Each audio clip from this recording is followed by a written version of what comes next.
Asking someone to prom or a dance has turned into quite an art form. The scale of creativity is unbelievable. So here's a top 5 list of ways not to ask someone to prom or a dance. Number 1, never pay someone to go with you. Number 2, don't spell it out in your own blood. Number 3, don't send a Facebook message or a text. Number 4, never get a tattoo of it on your back. And number 5, never hide under that person's bed until they fall asleep. In this new series, Pursued, we're taking a look at the story of a man named Hosea. He was a prophet, someone sent by God to proclaim messages of salvation to the people of God. They helped to save many people from death and destruction they may face if they continue living in a given lifestyle.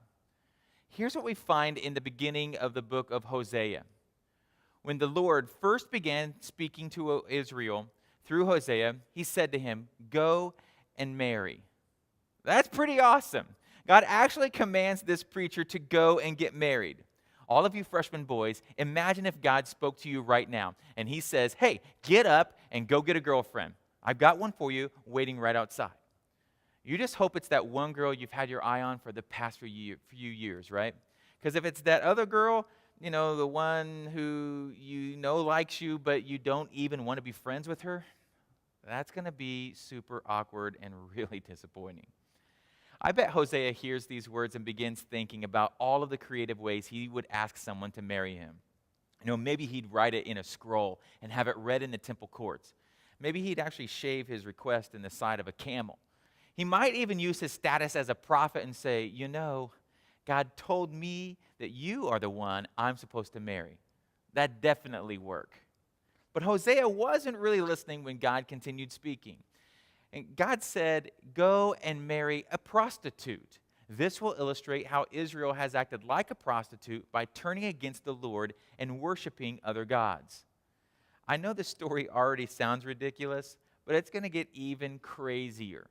The very next verse says that Hosea went out and found a prostitute to marry, and her name was, wait for it, Gomer.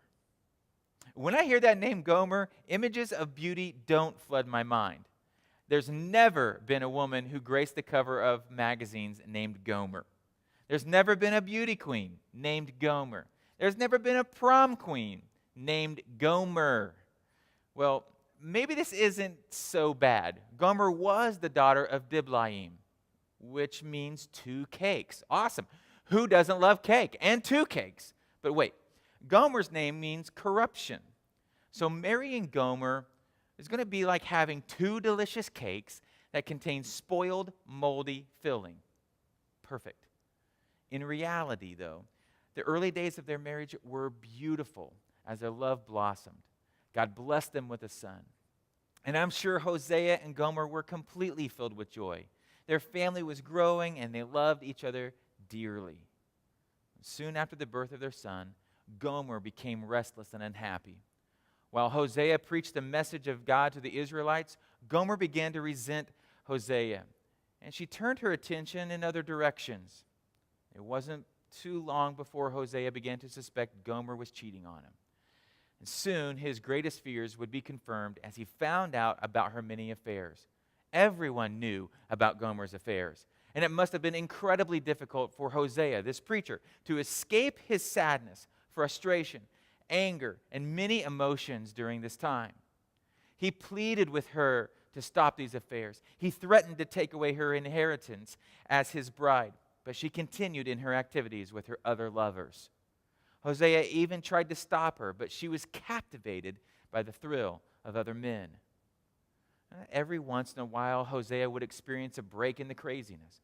Gomer would come back to him, even ask for forgiveness, and they would try to make it work. But, as usual, another love led her away. How many of us would have given up long ago on someone like this? This is a person who says she loves you, but continues to choose the short-lived thrills of others. You forgive and forgive and forgive because you love her. But it's as if that doesn't matter to her. She's going to keep hurting you. All right, I think if we're honest, there's no way in the world we would continue to pursue someone like Gomer. We'd move on, right? We might look to get revenge. And we'd probably even gossip about her to our friends, turning them against her too. And we might sit down and write a killer breakup song. Something like this. I remember when we first broke up saying, this is it. I've had enough. Because, we hadn't seen each other in a month when you said you needed space. What? Then you come around again and say, baby, I miss you. And I swear I'm going to change. Trust me. Remember how that lasted for a day? I say, I hate you. We break up. You call me. I love you. Everybody together.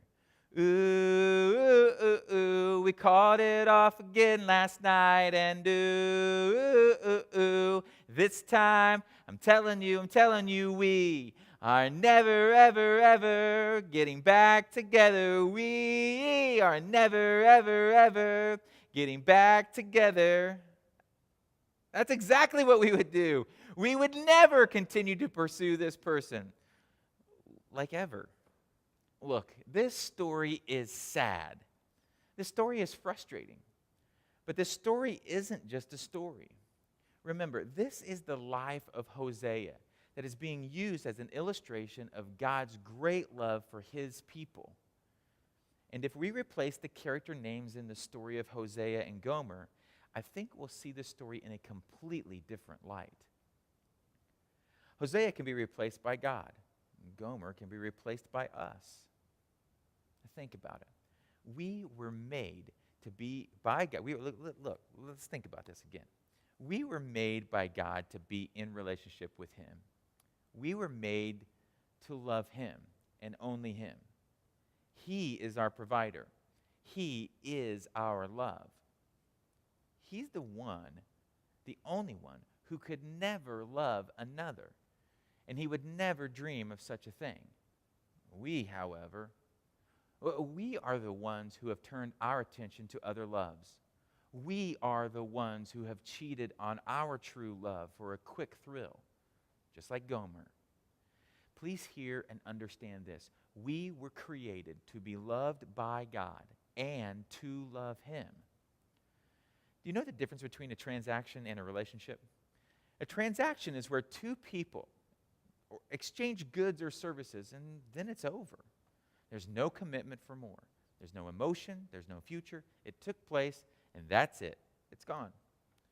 Unfortunately, we treat God in this manner. We say things like, God, I will pray before every meal if you can make my life a little bit easier.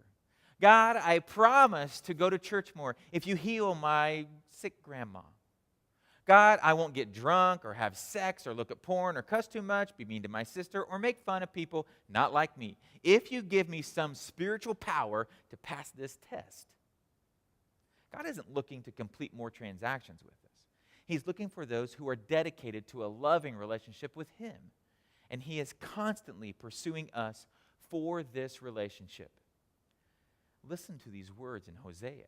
These are the words of God to us, his dearly loved bride. But then I will win her back once again. I will lead her into the desert and speak tenderly to her there. She will give herself to me there, as she did long ago when she was young. You will call me my husband, and I will make you my wife forever, showing you unfailing love and compassion.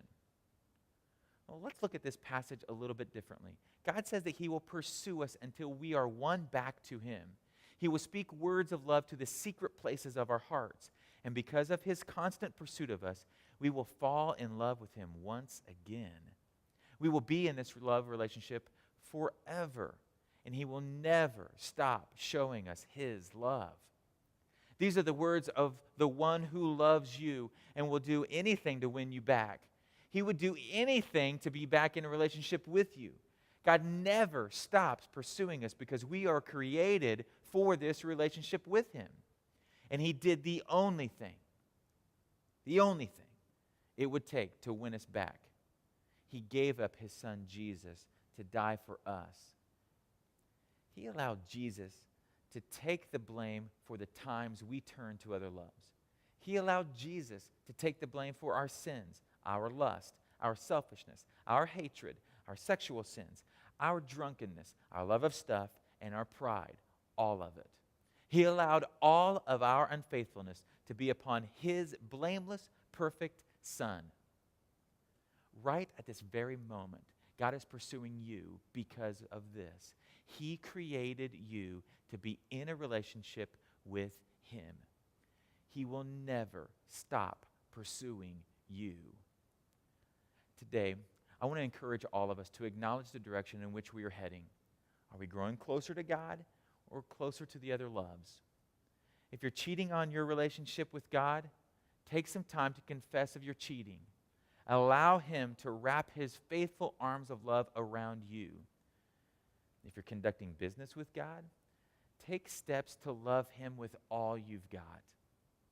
God is pursuing you to be in a relationship with him.